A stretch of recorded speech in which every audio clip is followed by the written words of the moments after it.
Hi అండి, నమస్తే. Welcome to Srini world. ఇవాల్టి వీడియోలో మనం చూడబోతున్నాము చిల్లీ చికెన్. ఇది సేమ్ రెస్టారెంట్ స్టైల్లో ఉంటుందండి. ఒకసారి ఇలా ట్రై చేయండి, మీరు బయట ఎప్పుడూ కొనుక్కోరు. ఇక ఆలస్యం చేయకుండా దాని తయారీ విధానం ఏంటో ఇప్పుడు చూసేద్దాం. దానికోసం ముందుగా 300 గ్రామ్స్ బోన్లెస్ చికెన్ని తీసుకొని ఇలా చిన్న ముక్కలుగా కట్ చేసి పెట్టుకున్నానండి. వీటిని ఉప్పు, పసుపు వేసి నీట్గా వాష్ చేసి పెట్టుకోవాలి. ఇలా వాష్ చేసి పెట్టుకున్న చికెన్ని మ్యారినేట్ చేసుకోవాలి. దానికోసం 1 స్పూన్ అల్లం వెల్లుల్లి పేస్ట్, 1 టీ స్పూన్ సాల్ట్ లేదా రుచికి తగ్గట్టుగా యాడ్ చేసుకోండి. 1/2 టీ స్పూన్ మిరియాల పొడి, 1 స్పూన్ వెనిగర్ లేదా నిమ్మరసమైనా యాడ్ చేసుకోవచ్చు. And 1 teaspoon soya sauce, 1 ఎగ్ని తీసుకొని బీట్ చేసుకొని ఇందులో యాడ్ చేసుకోండి. అండ్ ఇందులోనే 2 టేబుల్ స్పూన్ల కార్న్ఫ్లోర్ అంటే మొక్కజొన్న పిండి యాడ్ చేసుకోవాలి. అండ్ 2 టేబుల్ స్పూన్ల మైదా పిండి. వీటన్నింటినీ యాడ్ చేసుకున్న తర్వాత మనం ఈ చికెన్ ముక్కలకి మసాలా పిండి అంతా బాగా కోట్ అయ్యేలాగా కలుపుకోవాలి. ఇలా మ్యారినేట్ చేసి పెట్టుకోవడం వల్ల మనకి చికెన్ ముక్కలు చాలా టేస్టీగా ఉంటాయి. ఇలా మ్యారినేట్ చేసుకున్న తర్వాత మూత పెట్టి గంట సేపు పక్కన పెట్టుకోండి.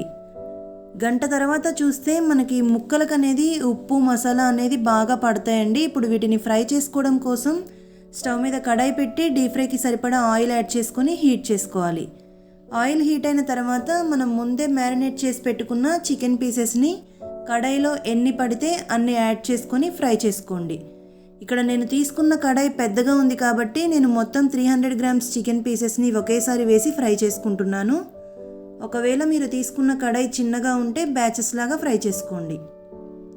వీటిని వేయగానే కదపకుండా 1-2 నిమిషాలు ఉంచి తర్వాత ఇలా కలుపుకుంటూ లో టు మీడియం ఫ్లేమ్లో పెట్టుకొని గోల్డెన్ కలర్ వచ్చే వరకు ఫ్రై చేసుకోవాలి.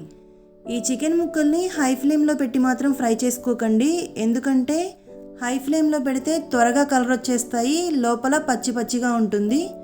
అందుకని లో టు మీడియం ఫ్లేమ్లో పెట్టుకొని ఇలా గోల్డెన్ కలర్ వచ్చే వరకు ఫ్రై చేసుకోవాలి.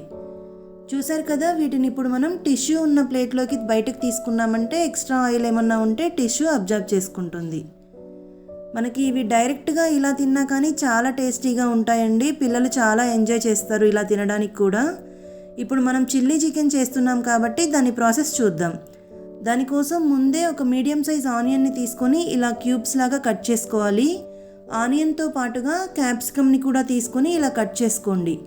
మిర్చిని లైట్గా ఇలా స్లాంట్గా పెట్టి ఈ షేప్లో కట్ చేసుకుంటే చిల్లీ చికెన్కి లుక్ బాగుంటుంది. దాంతోపాటుగా 10-12 గార్లిక్ తీసుకొని సన్నగా చాప్ చేసి పెట్టుకోవాలి.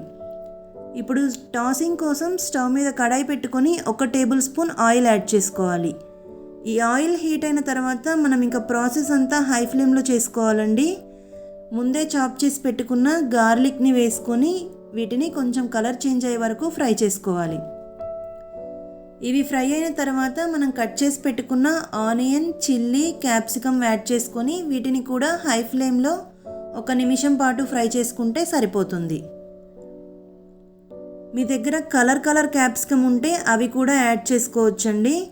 ఇక్కడ ఒక బౌల్లో 1 టేబుల్ స్పూన్ కార్న్ఫ్లోర్ యాడ్ చేసుకొని 1/2 కప్ వాటర్ యాడ్ చేసుకొని వాటిని యాడ్ చేసుకోవాలి మిక్స్ చేసి. దీంతో పాటుగా 1 tablespoon tomato ketchup, 1 tablespoon green chilli sauce, 1 teaspoon soya sauce, 1 tablespoon red chilli sauce and 1/2 cup water add చేసుకొని ఒక పొంగు వచ్చే వరకు మనం బాయిల్ చేసుకోవాలి.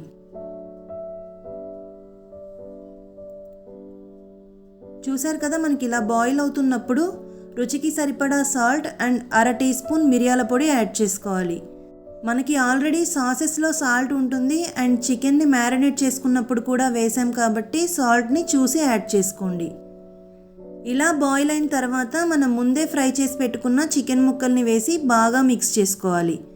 ఇప్పుడు దీన్ని ఒక 2 నిమిషాలు ఫ్రై చేసుకుంటే సరిపోతుందండి. మనకి ఈ సాసెస్ అన్నీ చికెన్ ముక్కలకి బాగా పడతాయి. ఇందులోనే 1 టీ స్పూన్ వెనిగర్ యాడ్ చేసుకోండి. ఒకవేళ మీ దగ్గర వెనిగర్ లేదు అనుకుంటే స్టవ్ ఆఫ్ చేసిన తర్వాత నిమ్మరసం యాడ్ చేసుకోవచ్చు. చూసారు కదా, మనకి కన్సిస్టెన్సీ అనేది కరెక్ట్గా ఉందండి. ఈ టైంలో గ్యాస్ ఆఫ్ చేసుకోవాలి. అంతేనండి, మనకి చిల్లీ చికెన్ అయితే రెడీ అయిపోయింది. ఇప్పుడు దీన్ని సర్వింగ్ ప్లేట్లోకి తీసుకుందాం. చూసారు కదా ఎంత ఈజీగా మనం చిల్లీ చికెన్ని రెస్టారెంట్ స్టైల్లో ఇంట్లోనే తయారు చేసుకోవచ్చు. తప్పకుండా మీరు కూడా ట్రై చేయండి. మీరు ట్రై చేసి మీకు ఎలా వచ్చిందో కామెంట్స్లో తెలియజేయండి. If you like this video, please don't forget to like, share, comment and subscribe to my channel. Subscribe చేశాక పక్కనే ఉన్న బెల్ సింబల్ నొక్కండి. Thank you.